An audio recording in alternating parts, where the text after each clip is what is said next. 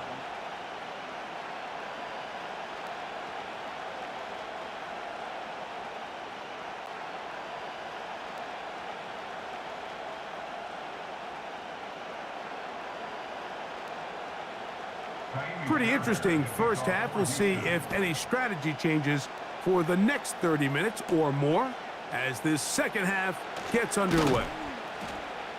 He'll work his way across the 25-yard line. The Raiders offense about ready to get going on their second possession.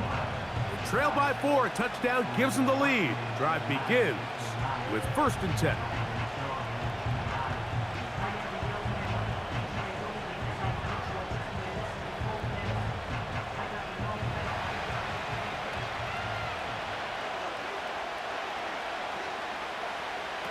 Working out of the gun, it's Minshew. That's caught left side by Bowers. It'll be taken down rather swiftly after a gain of just 3.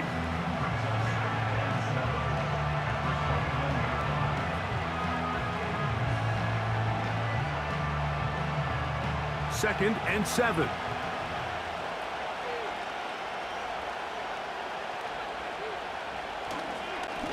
They'll run up the middle. It's Madison. And the struggles in the running game continue. They take him down behind the line. The speed and the get-off by the big interior defensive tackle, Mike. I mean, he got through there so fast, he almost took the handoff himself. They need 8 as they come up for 3rd down. From the gun, here's Minshew. Going to be taken down. They get him for the sack at the end of this 3rd quarter. So, points at a premium. Defensive battle so far as we are through 3. We'll return with more after this. This is the NFL on EA Sports.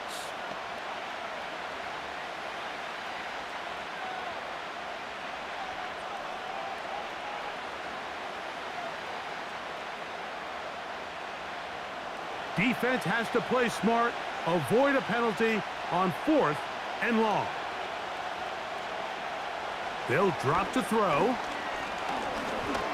Now he'll air one out. That is caught! And he's going to be dragged down, but not until he's inside the 25.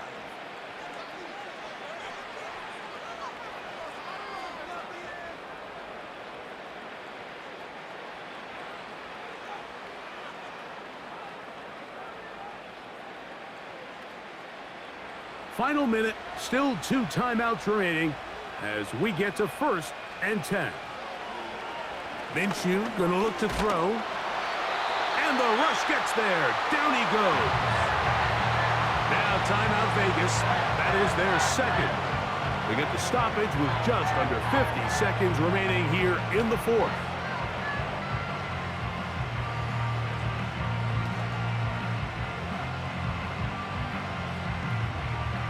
Here comes 2nd down.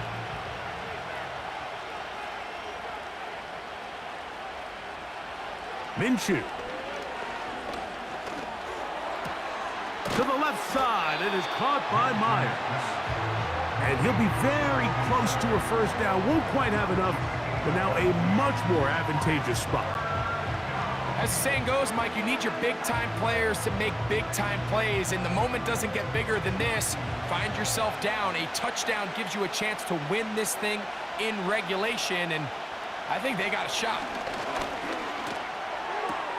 That is caught. And the Raiders are going to have a 1st and goal coming up as they find a way to convert on 3rd and 1.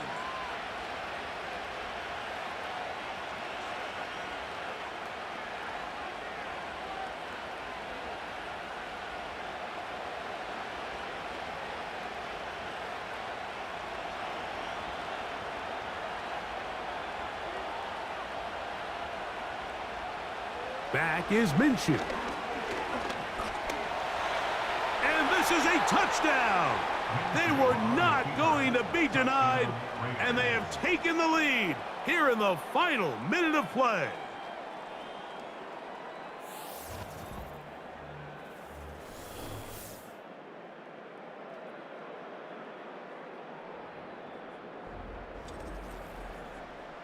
Just an absolute clinic of putting together a drive, Mike, when you need it the most. And their ability to move the ball down the field, it worked the clock perfectly.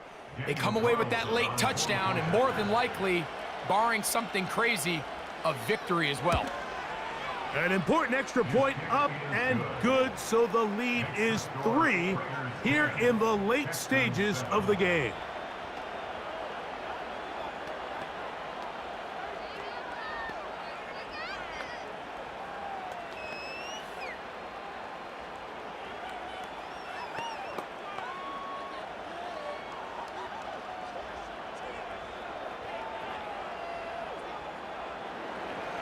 So the kickoff team out there one final time in the final minute as they kick it away. This one is fielded in the end zone, but he decides not to bring it out. So they'll take over at the 30-yard line.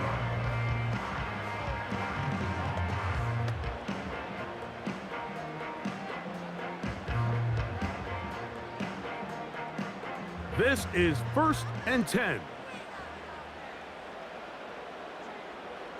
From the shotgun, C.J. Stroud. A short throw pulled in by Schultz.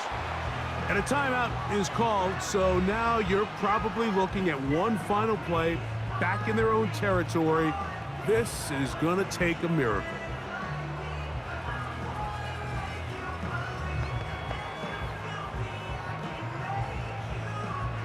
Here's 2nd down.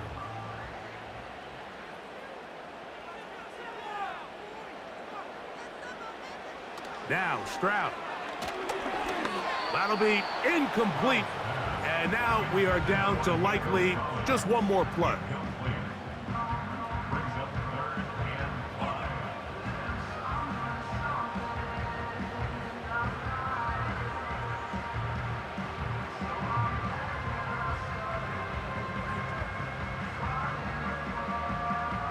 Big play coming up. This is 3rd down. Now, Stroud. He will let this go. Deep downfield for Dell. That's hard. And he's going to be out of bounds, and that's going to do it. Their late comeback bid comes up short as time has expired in this game. So this one, a win for the visiting Raiders. Points were at a premium in this one, but they're able to eke out the victory in this low-scoring affair. So that'll do it for us. For Greg Olson and our terrific team behind the scenes, I'm Mike Tirico. You've been watching the NFL on EA Sports. Follow us on X at EA Madden NFL. From Houston, good night, everyone.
It's the NFL on EA Sports, where we'll see two of the NFL's oldest and most storied franchises.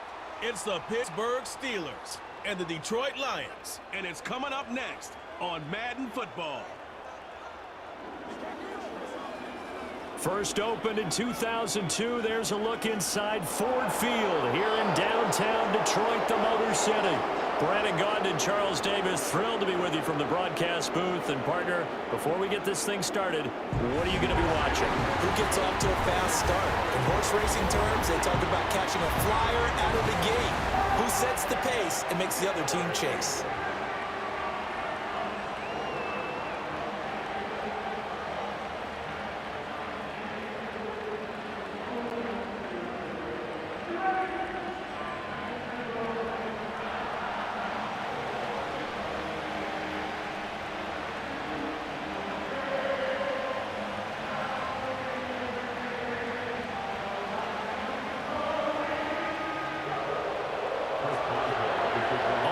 Started now, the kicker, Chris Boswell. And we are underway from Ford Field. And they will wrangle it down a couple yards shy of the 30. So here are the Lions now coming out for their opening drive.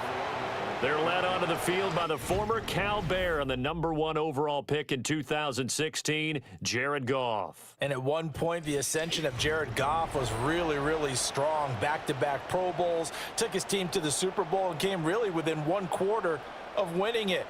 But since that time, he's had bouts of inconsistency, and that's been the struggle for him as he tries to get back to the form he showed earlier in his career.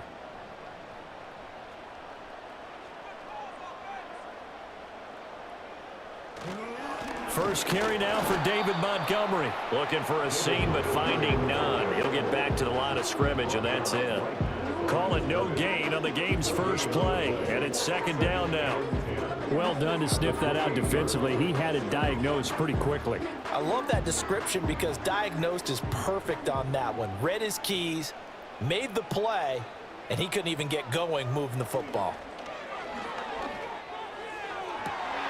That's caught. It's Sam Laporta. And he'll take this to the other side of midfield before going out of bounds. Well, first down there on a pickup of 25. I know sometimes we can get fooled when we watch him make catches, as we just saw him do there, because he really looks like a wide receiver the way he goes about his business. Yeah, 230, 240 range. Yeah, not super huge. Maybe not counted on to be that inline point-of-attack blocker that we used to have in the good old days. But you can flex him out. You can run wide receiver routes with him. You can make him a primary target, and that's how he'll shred a defense. Back to throw. Goff. He'll get this one to Patrick. Call it a gain of 6 on the play, and that will bring up second down. We're scoreless after 1.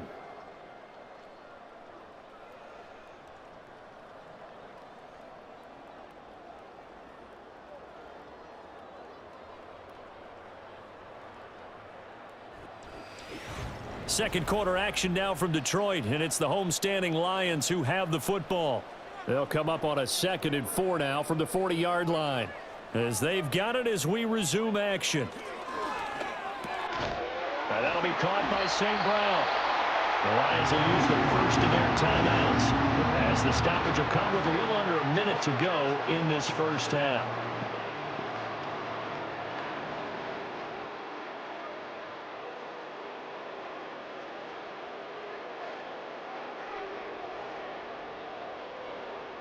Could we get a touchdown in this first half after all? It's 1st and 10. To the air again. Goff. Outright, this one goes to Patrick. And he's going to get this down near the 20-yard line. The Lions passing game in sync now. They've got another first down. Well, that's one way, and a good way, to get things going offensively. One play in, and they're already on the move. The defense, they're hoping that's not a sign of things to come as this game unfolds. Goff now looking to throw. That's complete to Laporta. The Lions now going to use the second of their timeouts, as they'll stop it with 27 seconds remaining here in the second quarter.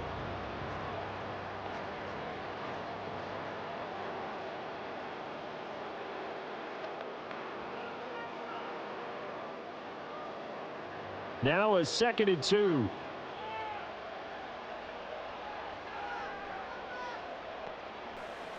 Goff now looks to throw. Looking end zone, but it's incomplete. Chances are good he's going to be a very busy guy. 2 catches already in this opening drive, and they were looking his way for a 3rd. I think they put this defense on notice that could be a really, really frequent combination. 8th play of this opening drive coming up. This is 3rd down. Here's Goff. He's got his target. That's complete. The Lions quickly now going to use the last of their timeouts.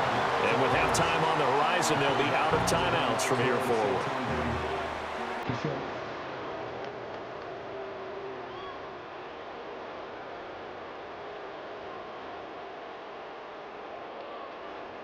A terrific opening drive has them knocking on the door. 1st and goal. Goff now to throw. Now throw right side here, going to be incomplete. And down here, 1st and goal, if it's not there, don't force it. You've got at least 2, if not 3 more shots at it. So that's a wise move to get rid of it. Another shot from the 9 on 2nd and goal. Again, Goff. That one thrown away from the pocket. The officials kind of looking at each other, but they'll say there was a receiver in the area, so no penalty, just an incomplete pass.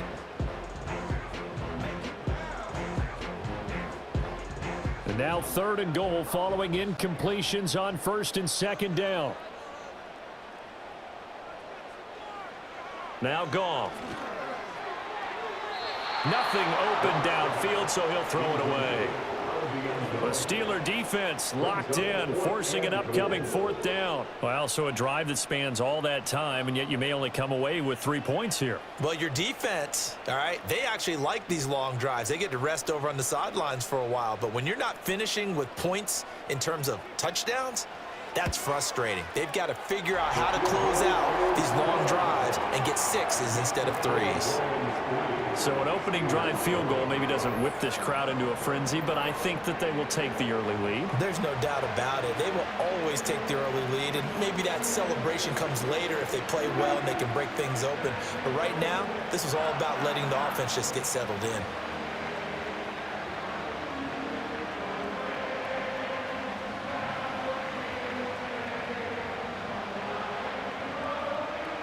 So barring a touchback, this likely the final act of the half as the kick is away. And no chance to see a return on the dynamic kickoff.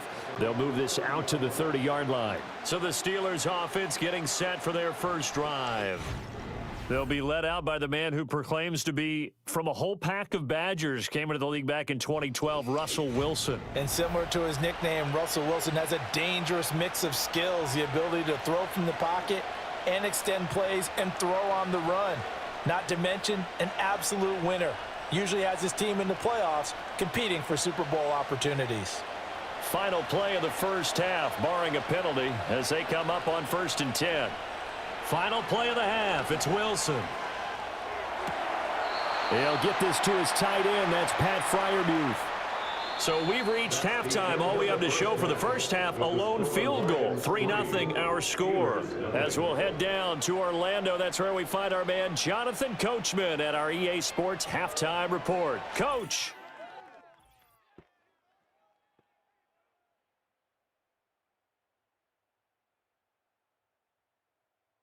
If you miss the first half, there's not much to get you caught up on. Just the lone field goal accounting for the entirety of the scoring. A 3-0 game to this point, as both defenses have been strong so far. All right, Coach, thanks. Yeah, both teams likely to make some changes in what's been a closely fought battle to this point.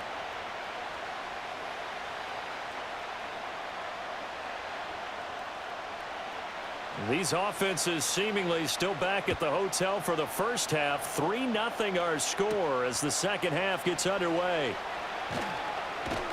And he takes this near the 25, just a little pass there, call it the 26.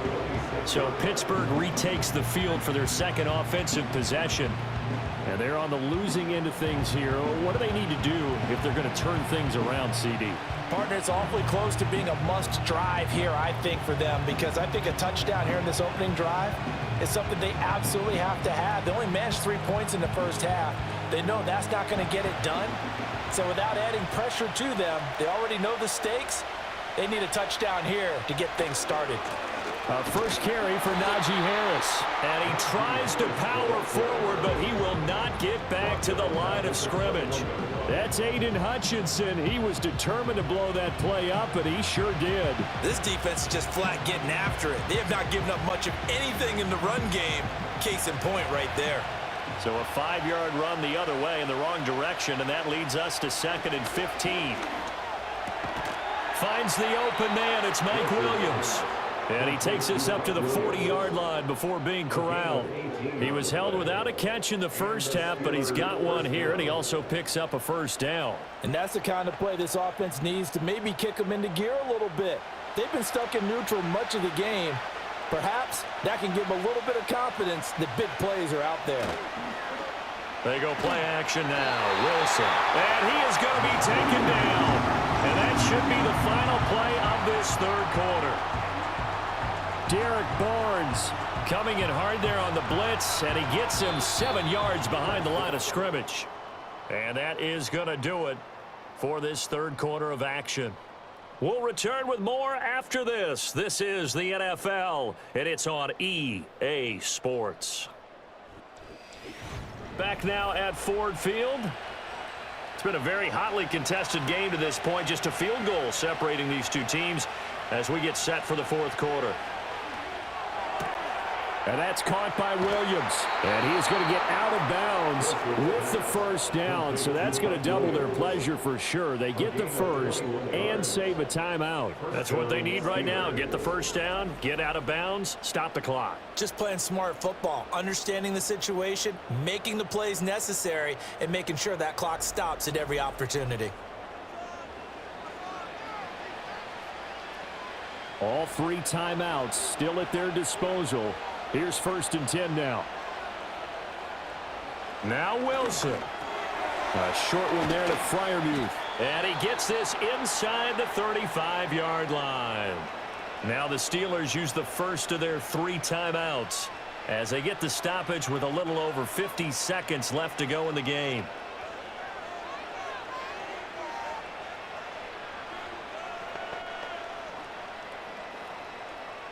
Here's 1st and 10.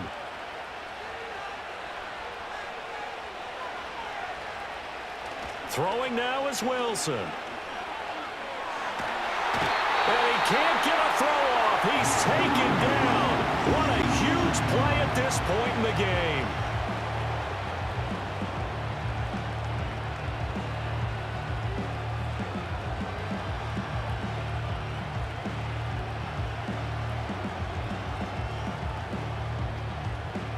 They'll come up now on 2nd down.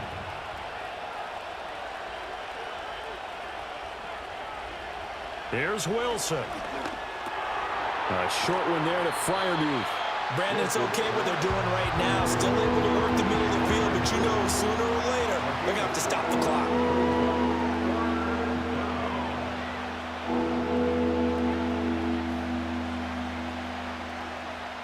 This crowd turning up the decibel level. It's 3rd and long. Wilson to throw. That is caught. Now the Steelers going to use their 3rd and final timeout as they'll stop it with 17 seconds to go in the game.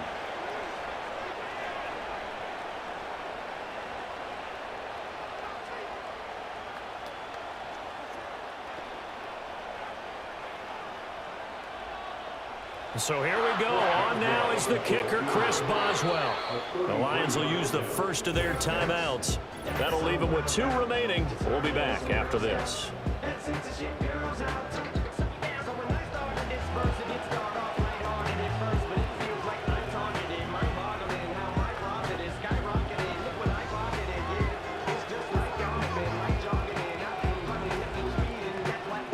So the field goal unit is on the field as this is a big spot right here. This to potentially send us to overtime. Boswell's kick is good, and that will tie this game here in the final minute of play. This hasn't exactly been a battle of one touchdown after the other, quite the opposite. But at 3-3 now here in the fourth, it's been an entertaining game considering just 2 field goals. Yeah, is it really a football game now, or are we watching baseball? Because this feels like a pitcher's duel, doesn't it? Nice and tense on the edge of your seat. Have you been scoring this one? A lot of strikeouts and ground balls in this one.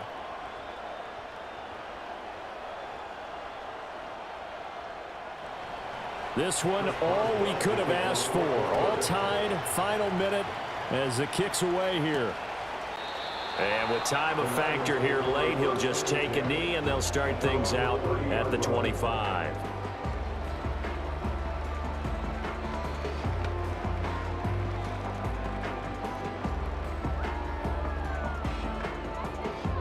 This is 1st and 10.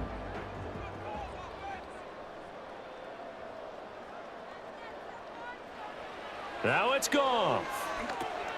Setting up the screen. This is Gibbs. And he goes out right around the 39.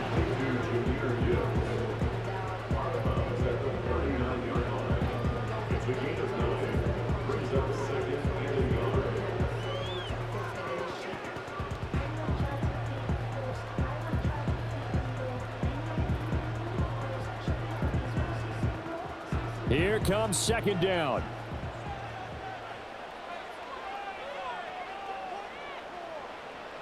Goff. And the Steeler pressure too much here. He's going down. Alex Highsmith making the nice play and getting the sack.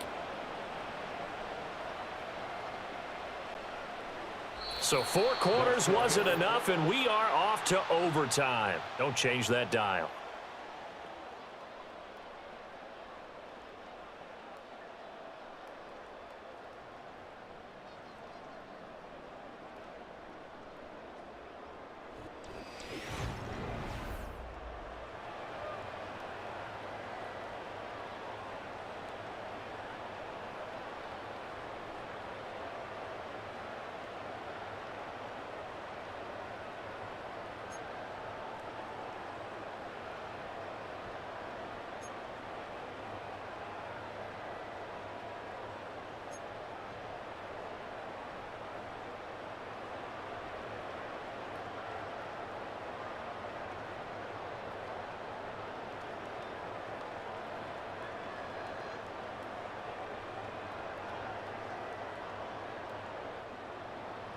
So it's the Steelers who will have the first chance to go down and score here in overtime as we are back underway. And he'll take it up past the 25 to the 26-yard line.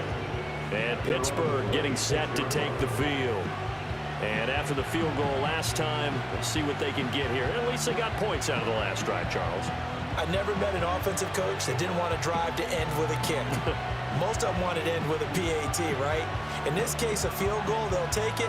Way better than the alternative, which is a punt. Yeah, but you met fan bases that wanted that, that weren't happy with that field goal. I haven't met a fan base yet that wants to drive to end with a kick, other than the extra point. That's it. Trying to run inside, but nothing there. It's rare that a man his size can at least push forward for a yard, but they stopped him there for nothing. You're talking about Tiny? You're talking about the little guy back there? That monster. Yeah, you're exactly right. And it takes a group effort to get a guy like that down and not let him find some space. The first guy in, he's got to take one for the team, right? Because he's just waiting there and holding on for everyone else to help him out. Opening drive of overtime. Both teams will get a possession, barring a defensive score. Here's 2nd down. First throw in overtime now for Wilson. Williams brings it in. And he gets this one just shy of the 40. They'll mark him down at the 39. First down, Pittsburgh.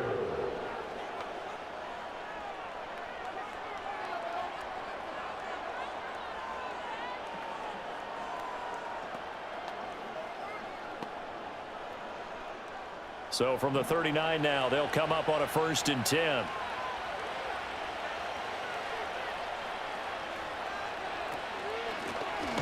run straight ahead with Warren. And he is met in his tracks behind the line of scrimmage. Sometimes I forget how much information he has to go through before the ball's even snapped. But what a diagnosis right there. Saw the play, shot through the gap like a rocket, and ends up spilling it for a loss.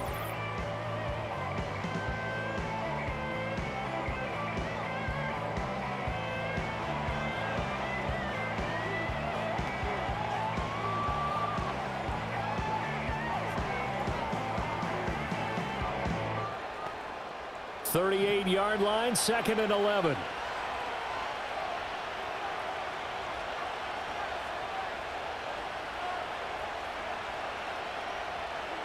Now it's Wilson. And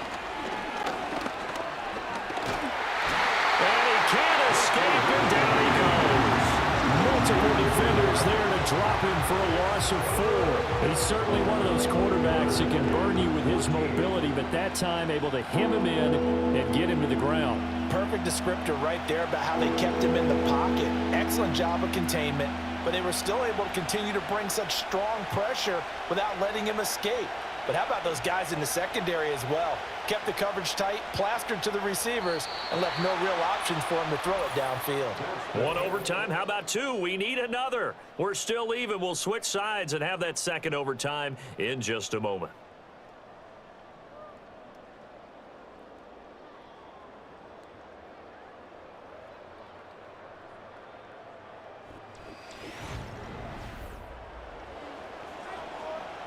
Couple of plays sent them the wrong way, and now they face a 3rd and 14.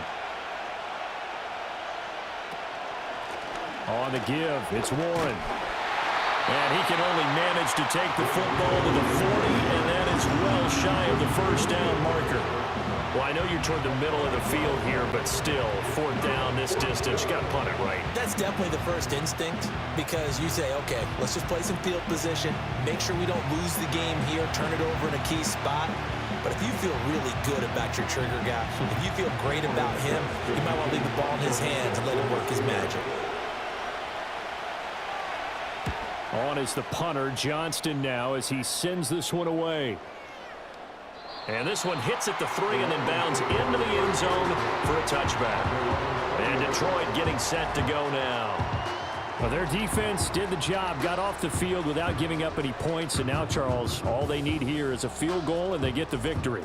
Yeah, and this is the way I love overtime. I'm one of those really, really old school guys that like sudden death right from the beginning. Well, we've got it now because any points wins the game. On defense, get a safety, a pick 6, fumble return, you can win it as well. So I'm really looking forward to this series and see how both sides play it. That's to the tight end, Laporta. And they'll get 8 out of this before being stopped at the 28. Now a timeout called for by the offense. They'll be down to just 1 remaining as we step aside here in overtime.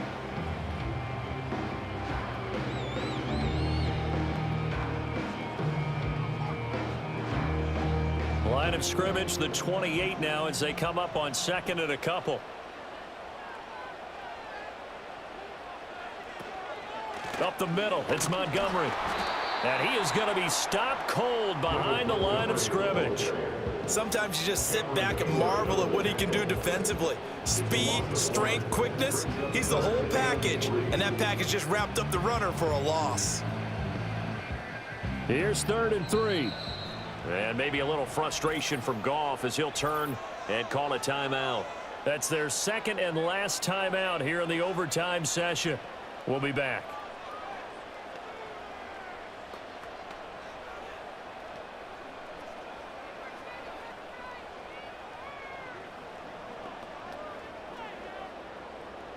They'll come up now, 3rd and 3.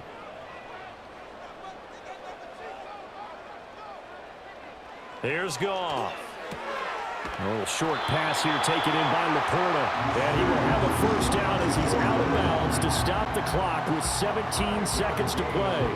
Charles, you get into these overtime situations, that's not a bad guy to dial into. Well, when you have to have plays, especially in a spot as you just described, we're in OT, you've got to go to the guys you can trust and you know are going to make the plays. Well, they say it's not the X's and the O's, it's the Jimmys and the Joes. A throw out wide, going to be incomplete.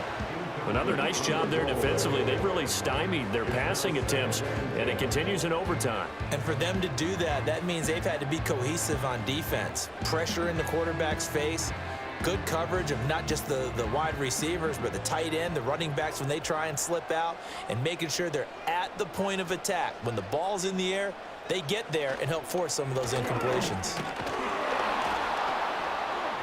And he'll get about 3 up close to the 35.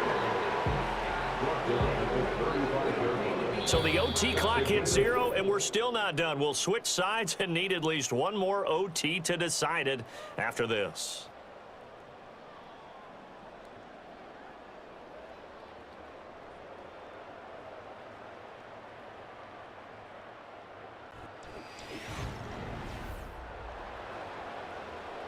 Here's 3rd and 7.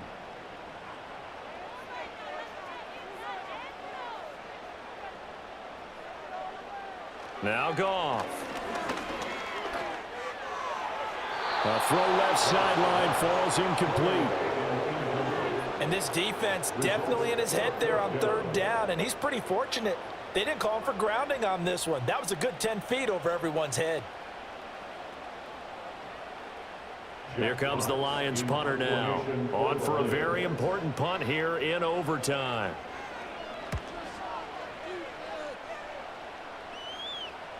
Fair catch called for and collected right at the 10-yard line. It'll be a 51-yard punt that time. And the Steelers are going to take over 1st and 10 deep in their own territory.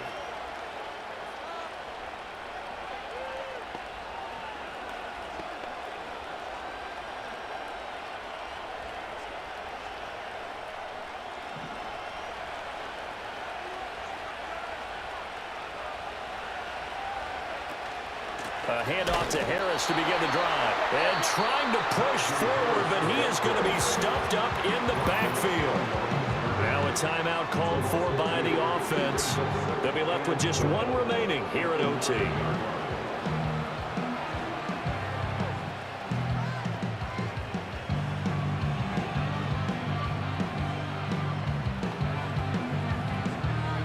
First play of the drive goes the wrong way. Here's 2nd and 12.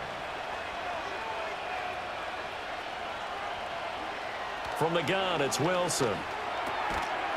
And that falls to the ground, incomplete. A nice job of bodying him up defensively, and now it brings up 3rd down. They went with a dime look on defense. 2 extra defensive backs on the field and covered up essentially every blade of grass. That allowed them to disrupt the play. An incomplete pass on that last play, and that means they'll need to come up with something here on 3rd down. Throwing is Wilson. Oh, it's a screen pass. That's complete. And able to get it across the 20 before they get to him. You want to see a defensive coordinator get upset and throw his headset? This is the kind of play that'll do it. You force 3rd and long. This is almost sort of a give-up play. You're just hoping to get something positive, and it winds up breaking big, and they convert on 3rd down.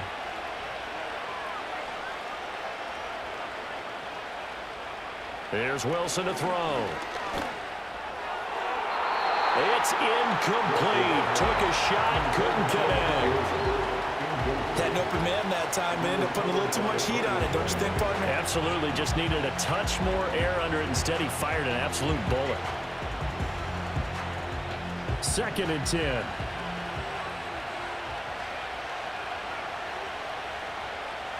Here's Wilson. Got his man. It's Williams. Oh, and he'll be tackled and covered up inbounds. They get another first, but they're working with no timeouts.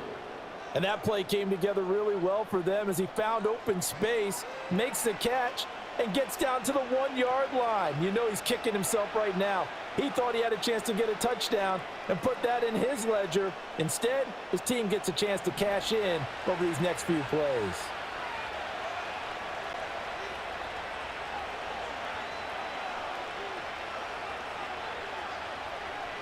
Here's Wilson. And that went to the right side and incomplete. Nice progress down the field was halted by that incompletion. They could try for some safe yards here to get things moving again, or keep throwing it and pushing it downfield to try and pick up bigger yardage. Here's 2nd and 10.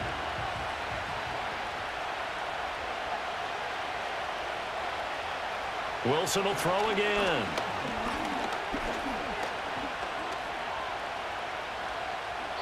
And they're not able to hook up there. Incomplete. Not only did he have a chance to scan the field there, it felt like he had a chance to scan it twice. The protection was that good. Unfortunately for him, the coverage downfield, equally good. Here comes the 8th play of the drive, and they need a full 10 yards on 3rd down. To throw is Wilson. Pass complete to Harris. And he'll go out of bounds, it appears, right at the 45. We can make this one pretty simple. Locked up all of his progressions downfield, forced to get it to his running back. But how about the way they ran to the football and knocked him down to force a 4th down? A big call here in overtime. They're going for it on 4th down. They'll try and throw for it with Wilson. Pass taken in by his big tight end. And he goes out of bounds. It looks like right at the 50. So the OT clock hits 0, and we're still not done. We'll switch sides and need at least one more OT to decide it after this.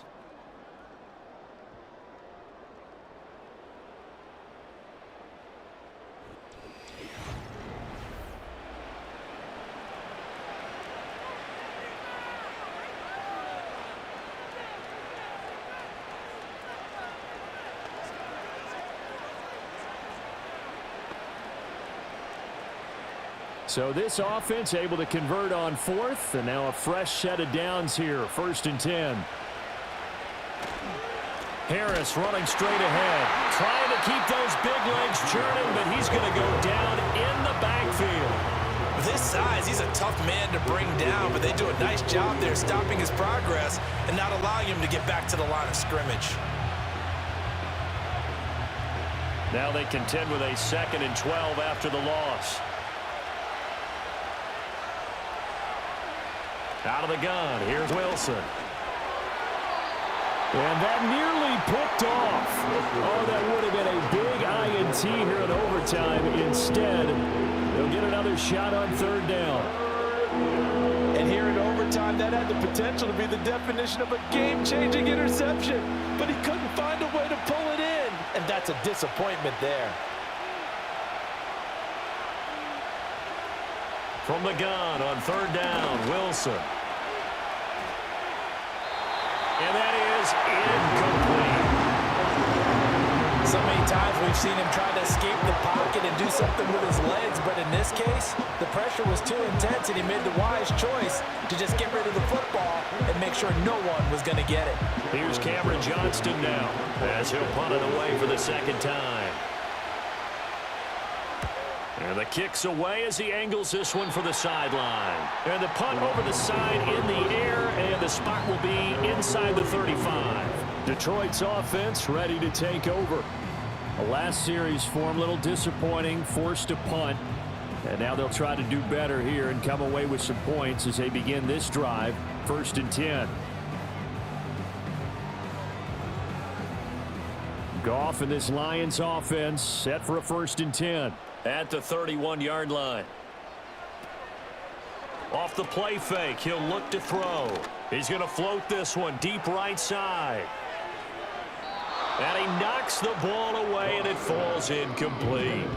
I like the fact that he took the shot deep downfield. Even if you don't get the catch, maybe you get a defensive penalty and pick up the yardage that way.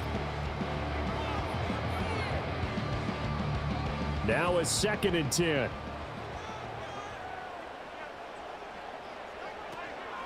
Off play action. Here's Goff. He's going to take another shot here. And a penalty flag comes in as that one winds up incomplete, but the contact is going to move the ball well downfield. So a costly penalty yardage-wise as that'll move the football down to the spot of the foul. And what the officials are looking for in these situations, whether you're playing the man or the ball. And if you're playing the man, you get a lot less leeway in terms of what's going to happen at the end of the play. But if you're looking for the football, it's less likely to draw the flag.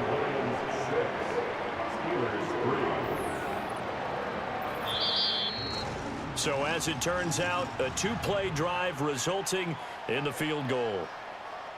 Well, obviously, Charles, this was by no means an offensive track meet. I mean, the defenses were the story in this ball game. But, hey, they got enough points to get the job done, and at the end of the day, that's all that matters.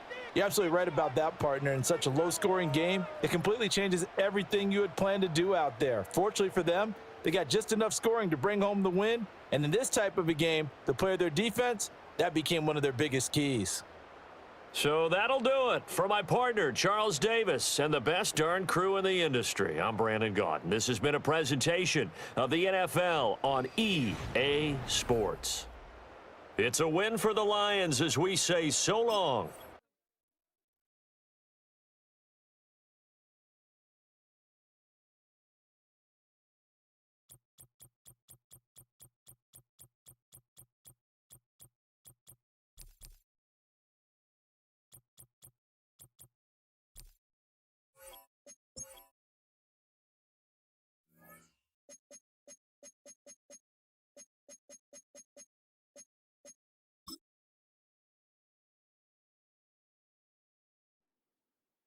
It's the National Football League on EA Sports. And if it's in the game, it's in the game.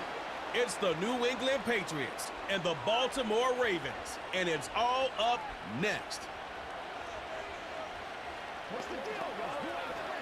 Some might say it's cold. Others, like myself and my partner, we say this is football weather as we welcome you to chilly M&T Bank Stadium near the Inner Harbor in Baltimore. Alongside my broadcast partner, Charles Davis, I'm Brandon Gaudin. And as we look at this matchup, every time there's something different to focus on. So I'll just ask you, what do you see here in this one? Well, Rembrandt, you've given me a pretty blank canvas to focus on, haven't you? Yeah. Where do you think I'm going to go with this? Oh, secondary? You know me well, right? In a game like this, it's always about the secondary. Can they handle the passing attack and make a few plays?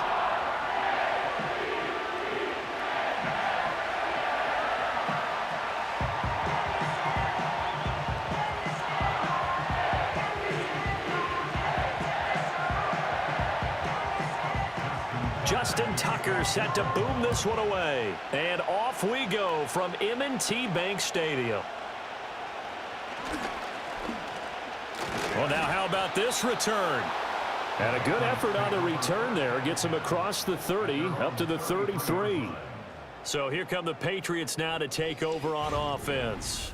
They'll be led out by the former Tar Heel, their rookie quarterback from UNC. We're seeing it more and more in this league, how teams love to have athletes back there taking the snaps, guys who can throw it and move around and get yardage with their legs if needed. He's one of the best examples that we see out there right now. He can throw for hundreds of yards one week and then run for 100 plus the next. He adds an extra dimension that really confounds defenses when he puts it all together. Call it no gain on the game's first play, and it's second down now.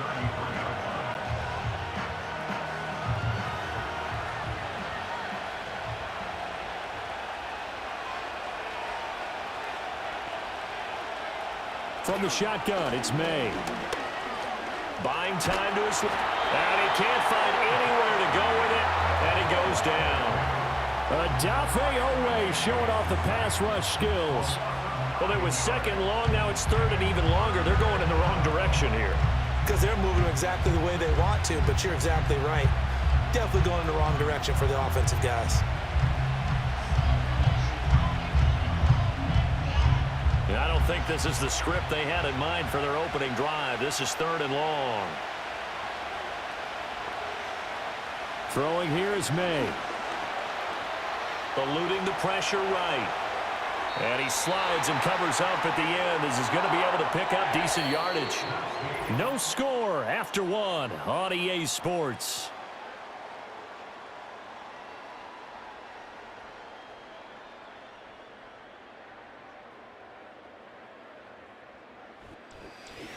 Start of the second quarter, and it's the Patriots in control of the football as they've got it with a fourth down coming up.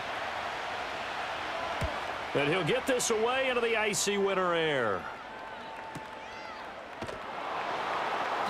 A big boot that time, 57 yards the official distance. And the Ravens, they'll take over. Number 8, Lamar Jackson, trotting onto the field at quarterback, ready to lead this Ravens offense. Early part of his career, defenses really had to focus on his running ability, and they still do. But now, he's turned himself into a true dual-threat quarterback. When he plants his cleats in the ground and turns it loose, good things happen downfield. Throwing is Jackson. Being chased out, and he can't get rid of it. He's taken down. Kwai got in there for the sack. And no matter what the situation, the O-line just hates that because they feel like they didn't protect little brother back there, right? And that's just so difficult for them because just think about every single play. When you decide to throw the football, you're dealing with some of the best athletes on the planet. You talk about guys, if they weren't playing football, they'd be starring in the NBA at power forward. It's a really difficult task.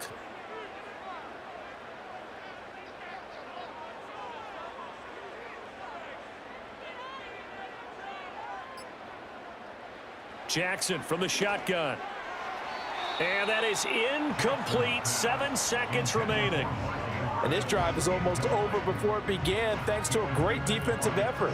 Sack on first down, followed by an incompletion. One more good rep, and they get off the field. An incomplete pass on that last play, and that means they'll need to come up with something here on third down. This time they stay on the ground. And he's going to get this to about the 20, but that is well short of what he needed. And they're going to take a timeout defensively. So with fourth down coming up, they go ahead and burn it and say we'll see what happens.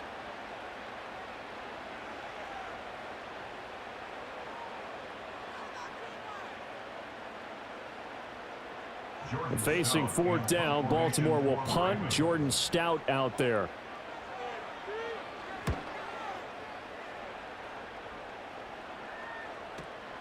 This is brought in at the 21. So plenty of action on the field, but no action right now on the scoreboard, at least as of yet. Nothing is our score. As we'll send you down the coast now to Orlando, that's where we find Jonathan Coachman, ready with our EA Sports Halftime Report. Coach.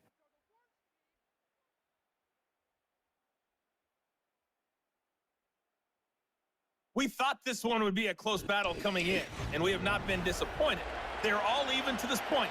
This has the feeling of a game that could go right down to the wire. One mistake or one big play could turn out to be the difference.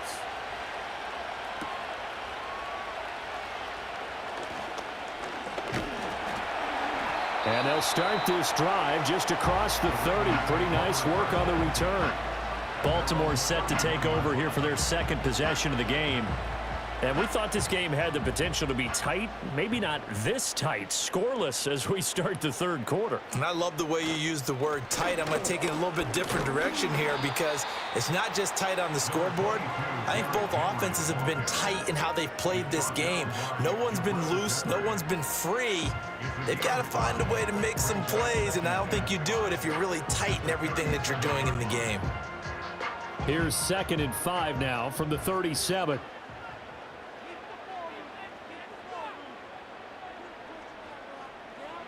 Here's Jackson to throw. He completes it to Henry. And this winds up a gain of 4 to the 41. Caught that look from you there, partner. I think we're on the same page on that one. Just his first catch. I think we both thought he'd be a little more active in the passing game. Let's see if that's the start of them trying to get the ball to him a little bit more here in the second half.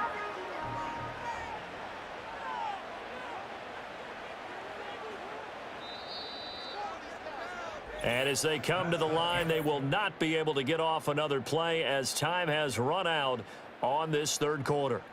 We'll return with more after this break. You're watching the NFL on EA Sports. Back now in Baltimore, as it looks like we are just about set and ready to begin with the fourth.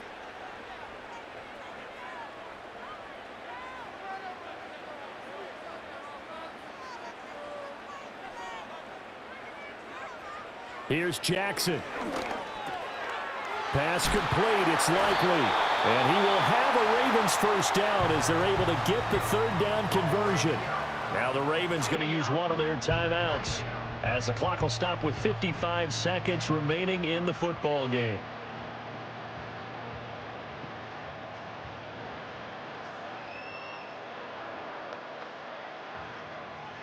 2 timeouts still available in this final minute.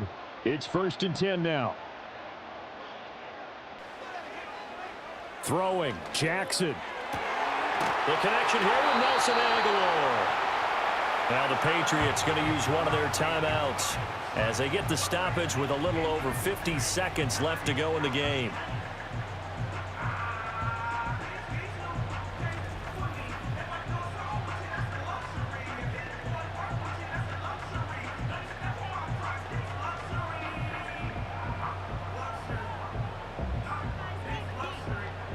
They'll come up 1st and 10 here.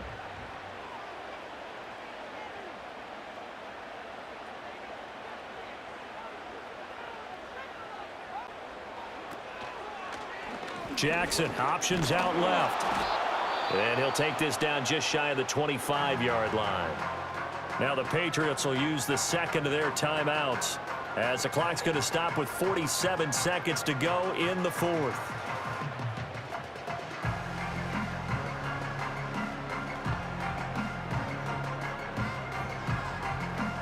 Here's 2nd down.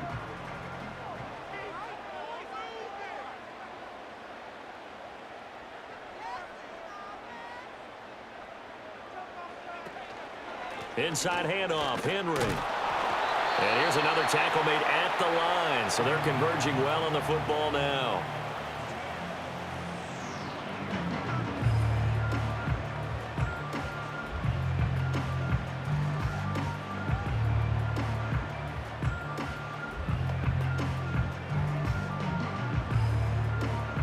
Well, this defense needing a stop here. Got to have it. 3rd and 9. Again, it's Henry.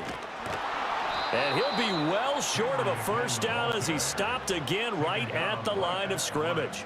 Partner, you've got about 20 coaches on your payroll, but there's 60,000 of them in the stands.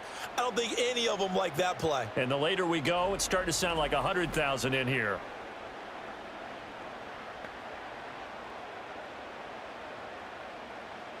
So here comes Justin Tucker in a big spot.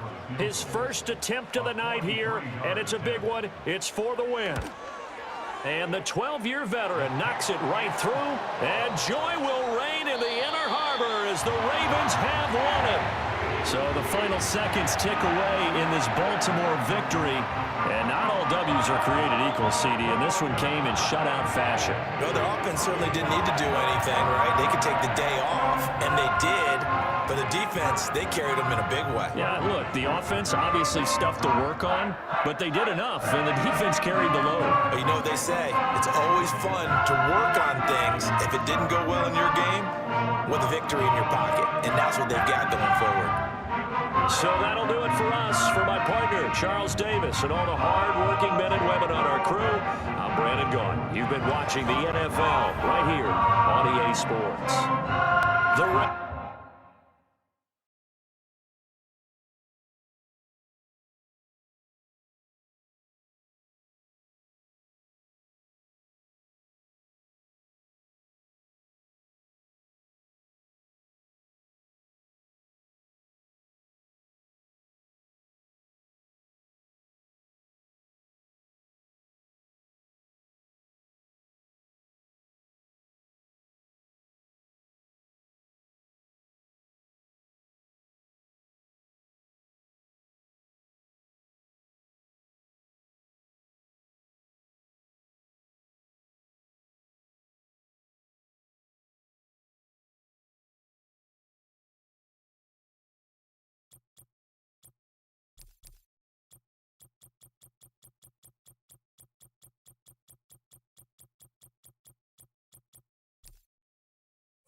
It's the NFL on EA Sports, and we'll play host to a battle between conferences. It's the Niners and the Colts, and it kicks off next on Madden NFL25. Just a few blocks down the street from the state capitol in Indiana, It's Lucas Oil Stadium, downtown Indianapolis, the home of the Colts. So good to have you on board with us. Mike Tirico, Greg Olson here in the booth. Greg, in this league, you know it, you lived it. Undergoing a changing of the guard at the quarterback position sometimes can be traumatic, but a lot of times it leads to hope. We've got a couple of teams here with young signal callers looking towards the future. And you know the old saying, Mike, in the NFL, it is truer than ever. If you have a quarterback, you have a chance. And here we have two teams that feel like they have that quarterback position of the future settled. There's going to be some growing pains. There's going to be some moments where that youth rears its head. But over the long term, both these organizations feel like they have an answer at the most critical position in all of sports. Here's Matt Gay ready to get this one started. Off we go from downtown Indianapolis. And their drive will begin at the 30-yard line. The 49ers offense set to get to work for the first time. Led out by the last pick of the draft in 2022. Iowa State's Brock Purdy at quarterback. And after studying this quarterback, Mike, I really like the way he carries himself. He really takes accountability. Every time there's something that goes wrong, he puts it on his shoulders. And every time there's success, he's always the first one to give it to everybody else. That's the kind of leadership role you're looking for out of this position, and I think this guy's a great example of it. All right, so there's really three areas that a modern NFL running back has to excel in. Number one, the traditional handoffs. Number two, you have to be excellent and reliable in pass protection, and maybe bigger than all of them, you have to be at least serviceable out of the backfield in the passing game. Here's Christian McCaffrey to get things started. And he'll take this up, working towards the first down mark. He gets 5, but is just a little short of the first down.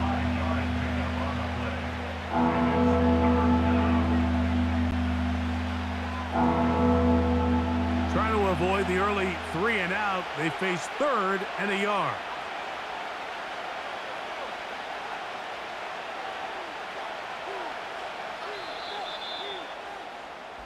So that'll do it for a fast-moving first quarter of play. 0-0 is the score. We'll come back to Indianapolis in a moment.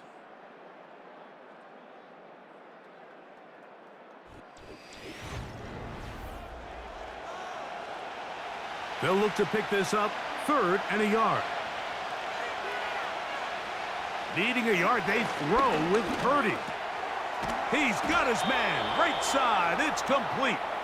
And he's going to have the first down taken down after a short pickup of 5, but it will keep the drive going.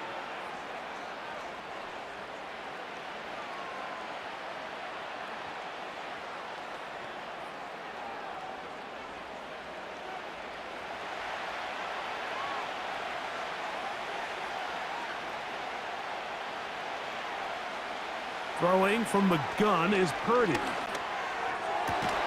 And he can't hang on through the contact. It's incomplete. What a good job defensively to meet him just as the ball was arriving. And it'll be 2nd down. They nearly connected on the big play downfield, but he's not quite able to hold on to that ball through the contact. You can chalk that one up as a win defensively. Throwing on 2nd down is Purdy.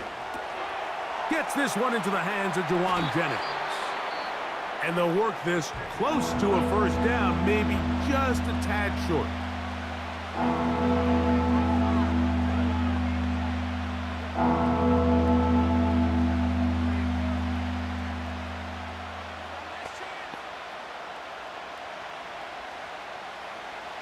Third and a yard. Here's Purdy again. He's got his tight end, Kittle.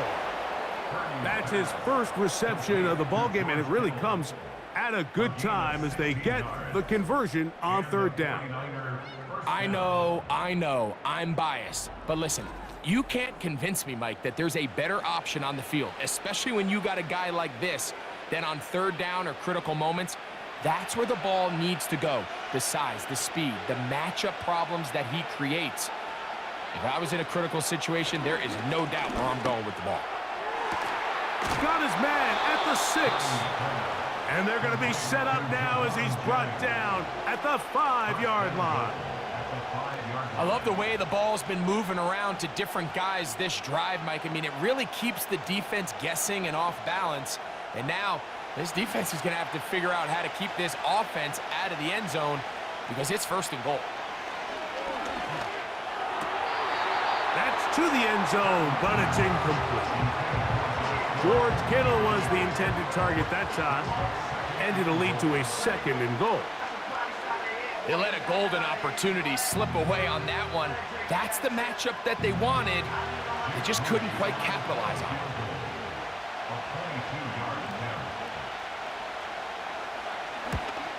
Moody's kick is good. And the 49ers will take a 3-0 lead. And I think this is going to end up being considered a successful drive, Mike. I think obviously you would have loved to see them come down and convert and score a touchdown. But at the very least, they needed to come away with 3. They were able to do that and take a lead on that field goal. And no chance to return this one through the end zone for a touchback.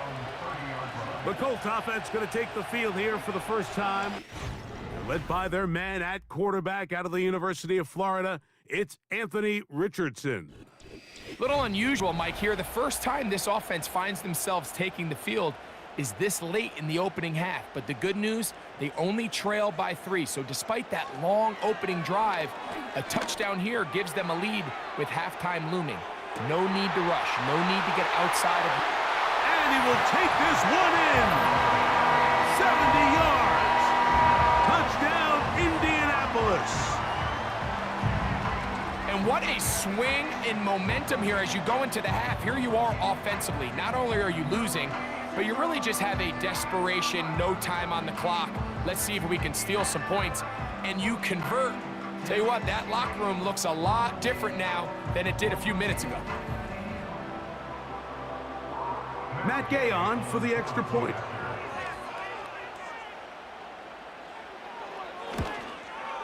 The kick is good, so add one more, and they will take a first-half lead into the locker room. All right, Mike, thanks very much, and welcoming everyone to our halftime report.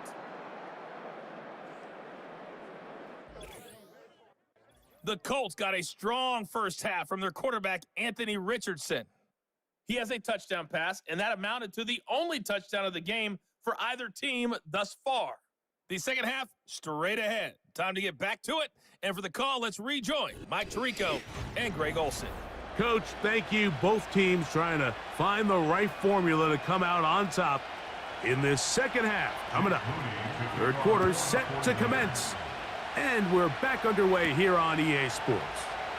Anthony Gould now to return. Oh, very good field position to start as the return is past the 40. Here's Jonathan Taylor and the Colts offense heading back for their next possession. The lead sits at 4, so they'll try to add on to that. This drive begins with 1st and 10. First carry now for the former Badger, Jonathan Taylor. Not much to speak of on that one. Maybe a gain of a yard. It's 2nd down.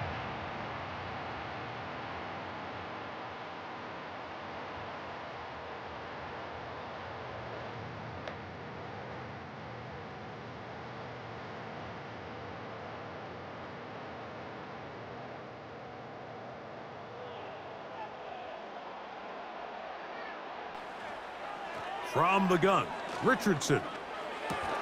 He's got the big man, Mo Alley Cox. And he'll get about 6 before he's taken down.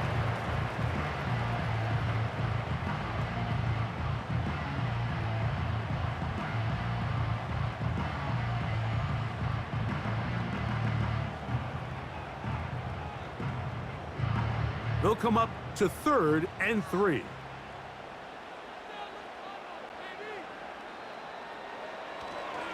They'll try and...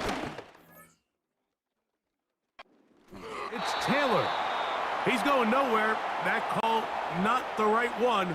It's going to bring up 4th down.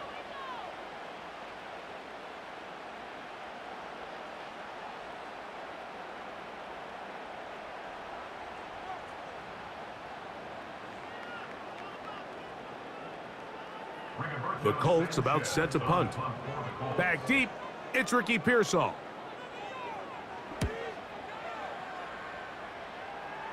This one angles out of bounds, and the mark comes inside the 15-yard line.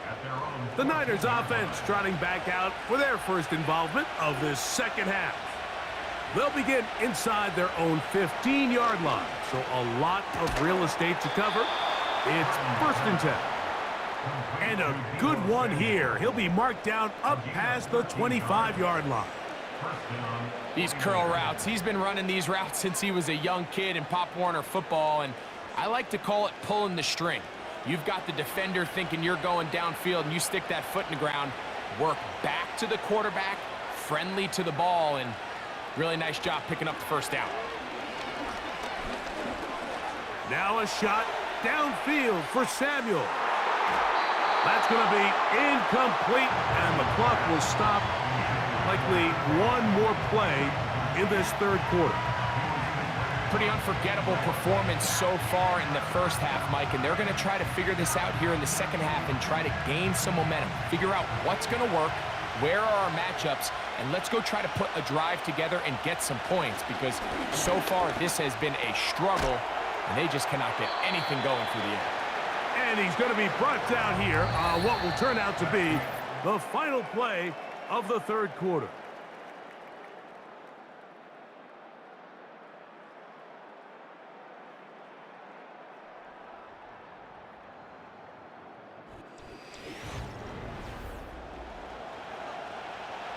Getting hard to hear in here. The noise very loud from the crowd. 3rd and 3. They'll drop to throw. Oh, the pressure too much. He goes down. Outside of a turnover, this was probably the worst-case scenario. Immediate pressure in his face with nowhere to go with the ball downfield. Just get the ball out of your hand. Live to play another down. Instead, he retreats backwards and leads to a massive loss. Now or never, they'll throw on 4th down.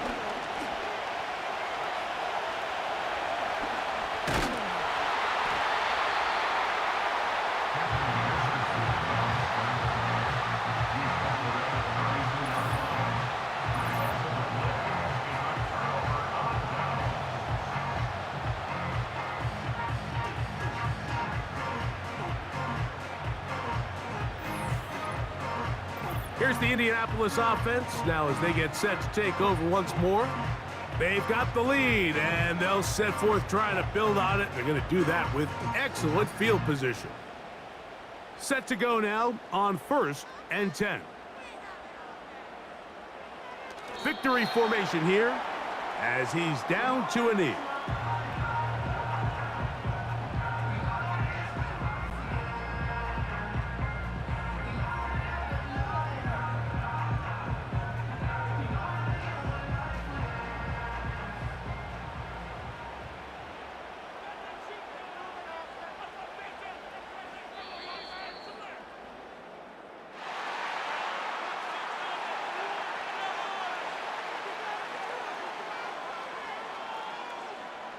So it's a win for the Colts.